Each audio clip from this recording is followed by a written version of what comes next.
Thanks for downloading a 3CR podcast.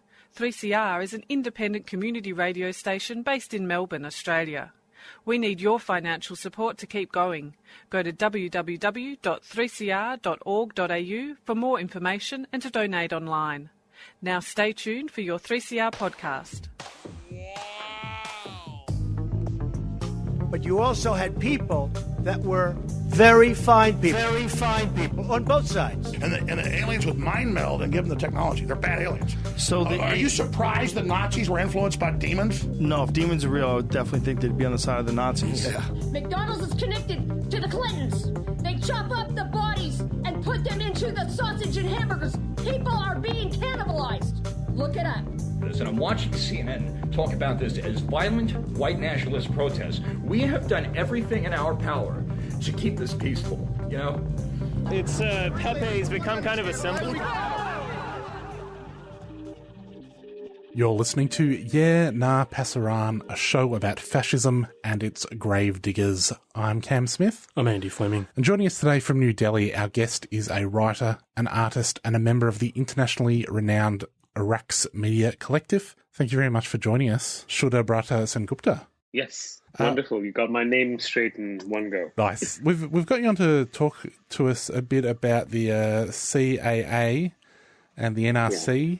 Could you give us a bit of background about what's going on over in India? Well, there's lots going on, and most importantly, yesterday we had an election result in Delhi, the city that I live in, which is also the capital of India, where the very divisive and hatred-filled agenda of the ruling Bharatiya Janata Party, BJP, was defeated quite decisively, and which demonstrated the fact that at least in India's capital city, which is a huge metropolis, there's not much of a purchase for the Citizenship Amendment Act, the CAA and the NRC, and the kind of politics that is behind these pieces of law.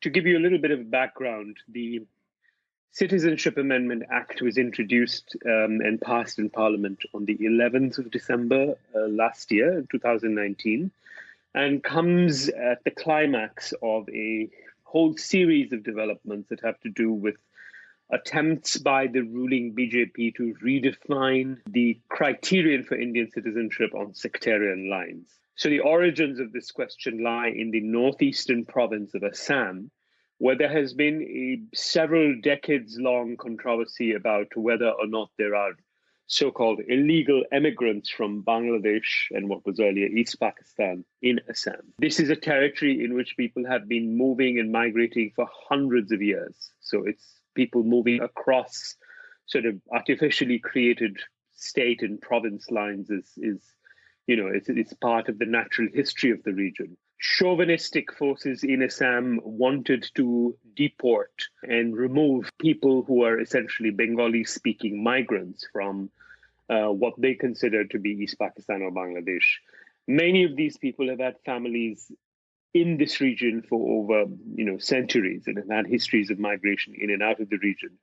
That led to a situation where tribunal was constituted to detect what was supposed to be illegal foreigners, and then an entire process of creating a national register of citizens through a highly discriminatory order of the Indian Supreme Court was instituted.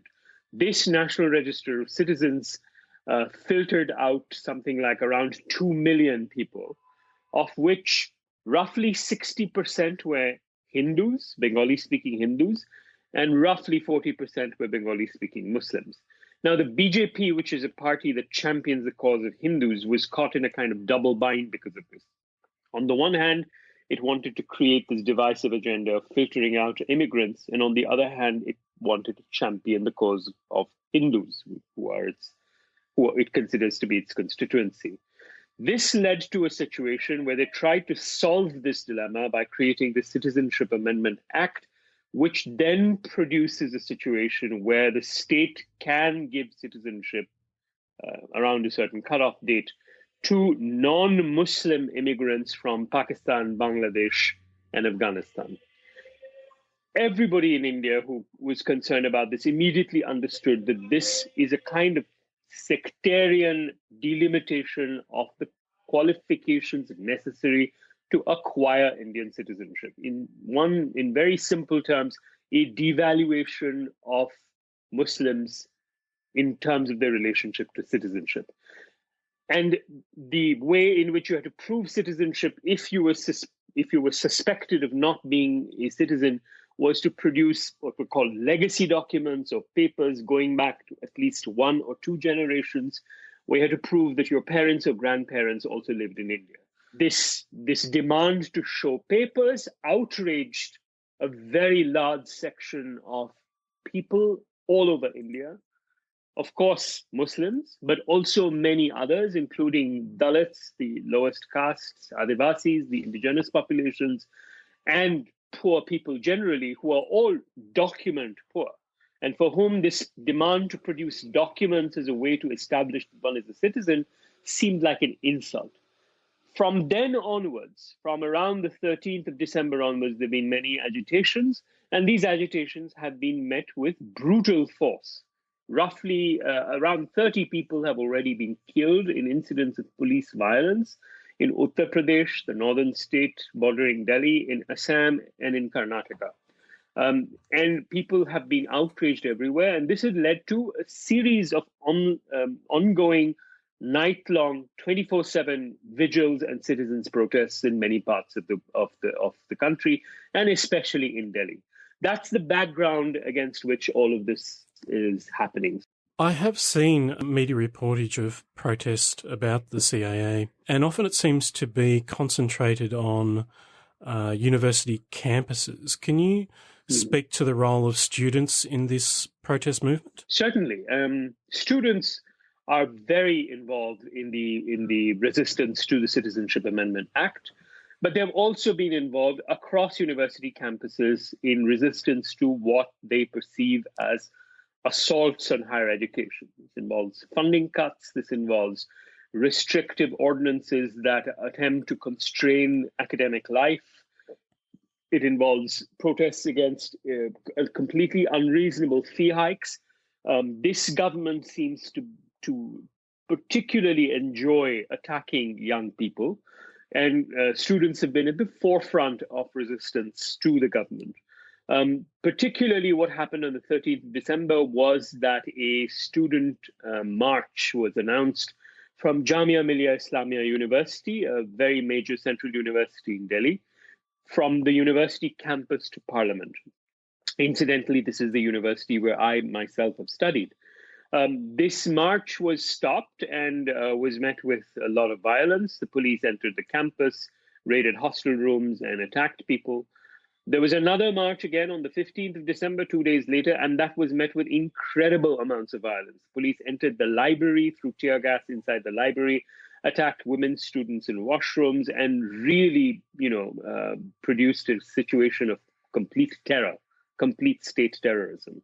Since then, since the 15th of December, students in Jamia Millia Islamia and in other universities have been in a state of continuous protests. So the three big universities in Delhi, Jamia Millia Islamia, Jawaharlal Nehru University, or JNU as it is known, and Delhi University, there have been continuous student protests.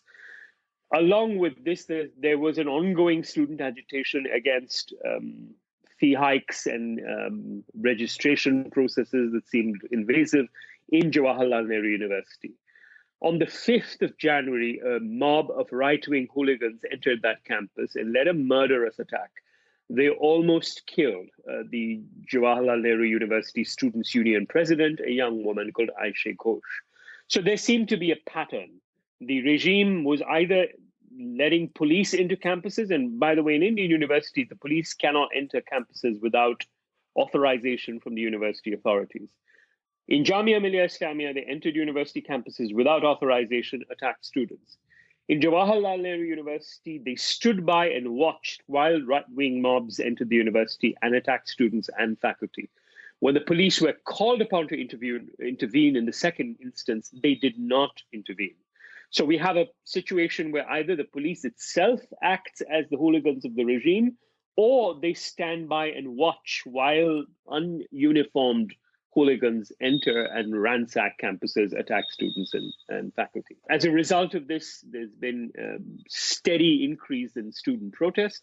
There is now an All India Youth Joint Coordination Committee against the Citizenship Amendment Act, which is active in many parts of the country.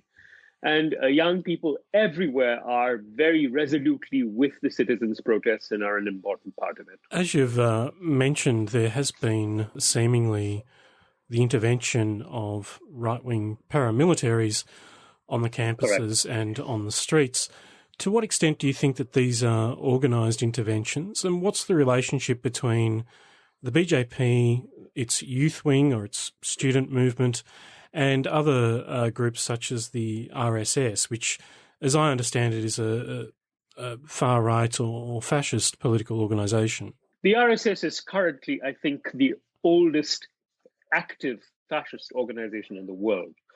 The RSS was founded in the 1920s and is an extremely powerful and very secretive organization, although, of course, it operates in the open, in public, but no one quite knows how they make their decisions. They don't have any written, chart or anything. They were inspired by, at first, the Italian fascist movement, and then by the Nazis. Their founding fathers, the second founding father, M.S. Golwalkar, in his writings, publicly extolled the Nazi example of what he called the solution to the Jewish question as the way in which India should handle its minorities. This is a part of the historical record. These are his writings. The BJP party is an offshoot of the RSS, of what is called the Parivar, the family, the RSS family. And there are many such organizations, including the youth and student wings, for instance, which you mentioned, the Akhil Bharatiya Vidyarthi Parishad, or the All India Student Council, which is the student wing of the RSS-BJP combination. And it's often the stormtroopers of the ABVP, the student wing or the youth wing, who are most active in carrying out the violent agenda of the BJP. The BJP acts as an official political party, has members of parliament, is currently running the government, has people, the prime minister is a member of the BJP, also full-time former preacher, as they call it, of the RSS. And the relationship between these entities is a very fluid one. So the agenda is set by the RSS, executed legislatively and through the executive by the BJP in power, and informally enforced through violence by the RSS's student and youth wings. And the police machinery is completely subordinated to this process. Both the police and elements of the higher judiciary and the armed forces have been infiltrated by this organization and its ideology. And they've become an effective formal, informal apparatus that actually now more or less operates in synchronicity. Different wings operate in different ways. So when the right-wing militias enter university campuses, they will wear masks. When the leaders spout hate speech in election rallies, they take off those masks. And then the police stands by with uniforms and sometimes acts secretly without uniforms. That's how the machine operates. You are listening to 3CR 855 AM, 3cr.org.au and 3CR Digital on your DAB radio. We are currently talking to Shuddhabrata Sengupta about the situation in India. You mentioned before that New Delhi has just had its election where the BJP was very roundly trounced. Mm-hmm. This is on the back of them running, as you said, a very hateful campaign, which included campaign speeches where they accused the organisers of the Shaheen Bagh protests of, being terrorists and traitors, and in some cases called for people to shoot them, calls that were answered, should be noted. Do you think that sort of result is possible to be replicated on a national scale, or has the BJP sort of put their finger too far down onto on the scales? Well, I mean, the Delhi results come in the wake of other provincial assembly elections that happened a few months ago, where the BJP was also defeated.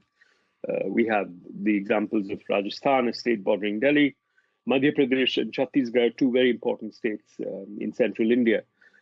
So it's not as if the BJP's sway is absolute in India. It's increasingly getting eroded. And I think that it is as a response to this weakening that they're also ratcheting up the hate speech. The references that you gave of ministers, for instance, the Minister of State for Finance exhorted an election crowd to say, shoot the traitors. And by the traitors, he means the people, as you mentioned, in Shaheen Bagh and in the other citizens' protests. Shaheen Bagh is a neighborhood in the south east of Delhi, which is predominantly Muslim, and where we've now, in a couple of days, it'll be 2 months of an ongoing 24/7 protest, led and completely mobilized by the women of the neighborhood, from grandmothers to girls, who are in a peaceful, completely nonviolent, and amazingly beautiful example of what citizens' initiative can be. And it's this that was sought to be answered with bullets. And as you rightly mentioned, there have actually been 3 instances by now of random attempts at shooting with country-made weapons at crowds either in Shaheen Bagh or very close to Shaheen Bagh in the Jamia Millia Islamia University. The BJP's paranoia, its anxiety is sort of producing these responses. Their ideological spectrum doesn't really permit them to think outside the box of hatred very effectively. That's the language they know. That's the language they understand. So in a moment of crisis for them, that's how they hit out. Now, obviously, that's not paying electoral dividends. I don't personally know if this political party has within itself the resolve or the intelligence to respond in a different way. So I don't know whether it will change tack. Hopefully it will, but I'm not sure. But the more paranoid its responses, the greater, I think, is evidence of the fact that its hold on the popular imagination is slipping. We've discussed state repression, legislative mechanisms, violent attacks by paramilitaries and so on. One thing I've also noticed is in the online environment, there's a great deal of, there are all sorts of battles taking place. And by way of example, a few weeks ago, someone announced on my Twitter feed that they would be organising a solidarity demonstration in Melbourne against the CAA and racism and xenophobia. And that one tweet generated seemingly hundreds, if not thousands, of messages denouncing the organiser as a traitor and so on. And it was quite incredible to witness the size and scale of these attacks. And it seems to be the case that the BJP has quite an active presence online. Can you speak to the online environment, what that's like for people opposed to the act, and the ways in which the BJP and others utilise this online environment to create what seems to be a very hostile atmosphere for critics? Well, the BJP was an early adopter. The entire RSS family was an early adopter of online technology. So they have what is called the IT cell, the information technology cell, which is basically a cadre of either ideologically committed people or bots or people whose services they've purchased, whose job on every day, on a daily, hourly basis is to basically harass and troll people. And they also put out a lot of disinformation and fake news and propaganda. It's a constant feature. The difference that I think we're seeing right now is that the so-called IT cell primarily relies on bots and on paid, on people who work for it for money. Whereas the citizens' resistance online to the right-wing agenda is fueled entirely through voluntary effort. And while initially it was very difficult to counter this kind of organized, synchronous 24/7 fake propaganda and hate speech, after a while it's becoming increasingly evident to me and many others that when you have genuine, spontaneous, organic citizens' articulation that begins to become powerful after a more critical point against sort of paid hate speech servers, because they're doing it as a job, whereas citizens are doing it because of a certain passion.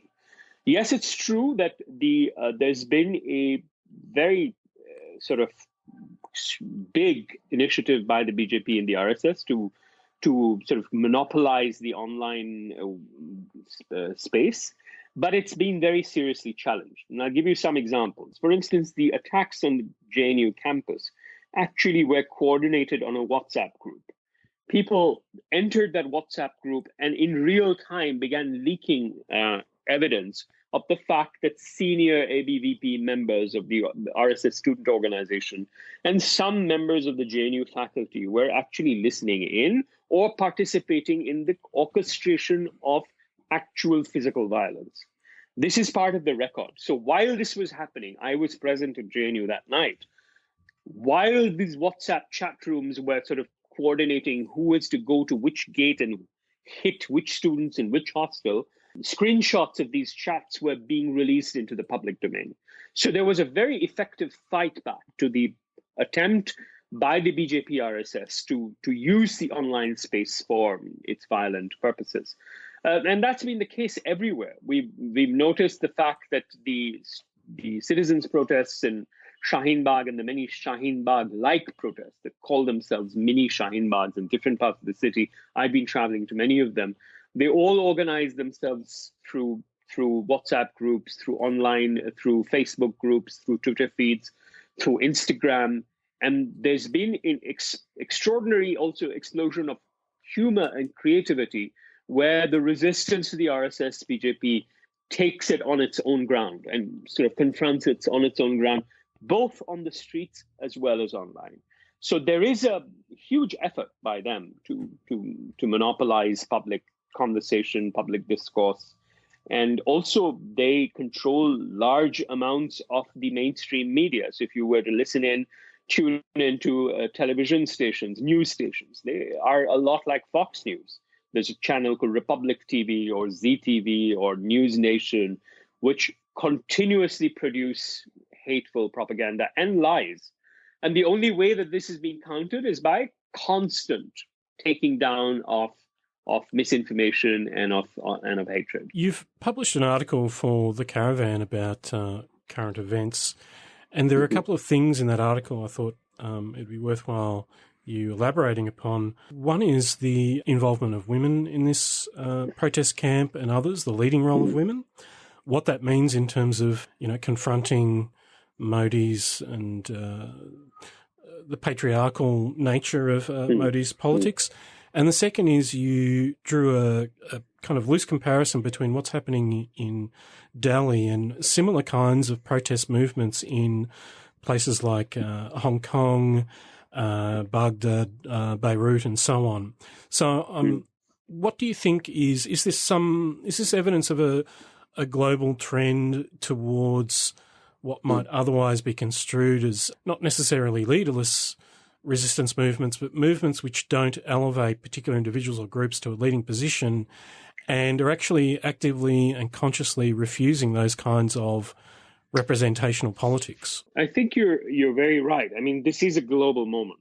It's a global moment when we consider the fact that all over the world, whether it's Bolsonaro in Brazil, whether it's Putin in Russia, Trump in the USA, or Erdogan in Turkey, Xi Jinping in China, the Duterte in the Philippines, and Modi or Bibi Netanyahu in Israel. Modi is just one of this sort of boys' club of entitled and corrupt men, middle-aged men who are seeking to enforce their very distorted vision onto the world's population.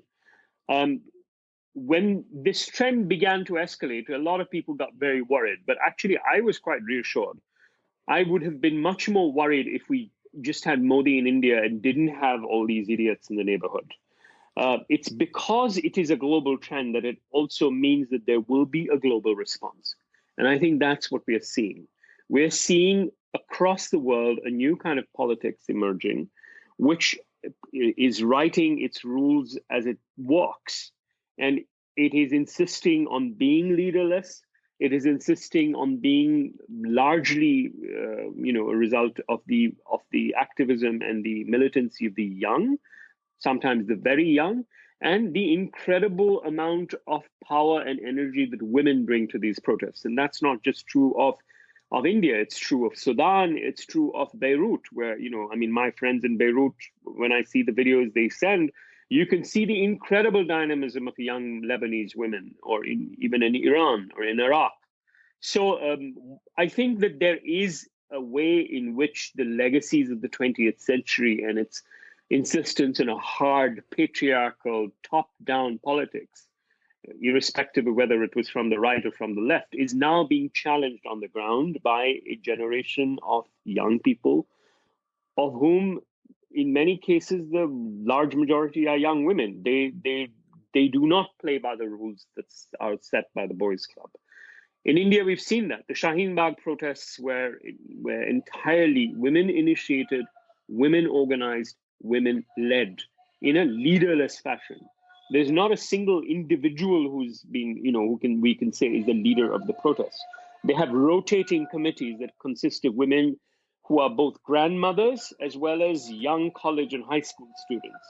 And it's this incredible intergenerational solidarity of women that I've seen that has been both very moving and very exemplary. There are faces, but there are no names. So there are the grandmothers, and often the grandmothers are produced as the when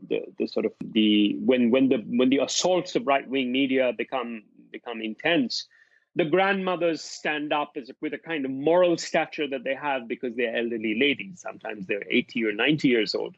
And when the need for energy and enthusiasm comes, then you have the very young women, the 17, 18-year-old women who stand up and make themselves counted. And I think that the state in India and the right-wing political formations have no answer to this. First of all, the reason why the Shaheen Bagh movement is very difficult to attack through police violence is because it's women. I mean, it's very bad optics if you have policemen raining batons and, shooting guns at an assembly of peaceful women. It doesn't work as a kind of, it doesn't work in terms of the optics of the situation. That's one reason why they can't deal with it. The other reason is that there is no panel of leaders whom they can either intimidate or bribe. It's all decisions are taken by the general assemblies of women who sit in Shaheen Bagh. So there's not a clique that they can manipulate or scare into submission.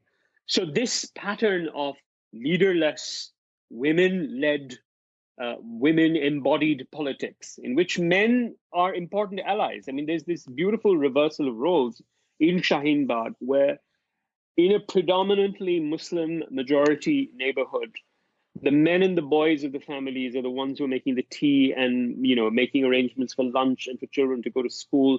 And the women are out on the streets protesting.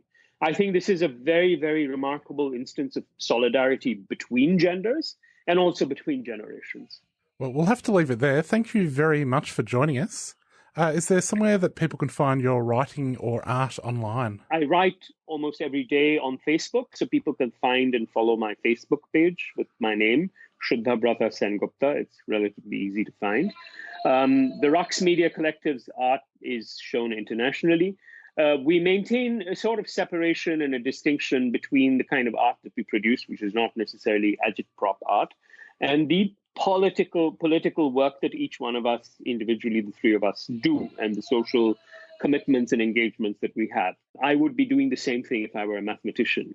So yes, you can find the RAQS Media Collective's work online on our website and in exhibitions and museums across the world. That was Shuddhabrata Sengupta there talking to us all about India. Andy, it is subscriber month here at 3CR. It is, Cam. So I would call upon our listeners to go to 3cr.org.au/subscribe and sign up. In this world of fake news and media that's beholden to corporate interests. Dominated by corporate interests. Stations like 3CR are more important than ever. So please do become a member, 3cr.org.au/subscribe. We would really, really appreciate it. That's all we've got time for, Andy. But we'll see you next week. Yep. Global Intifada is up next.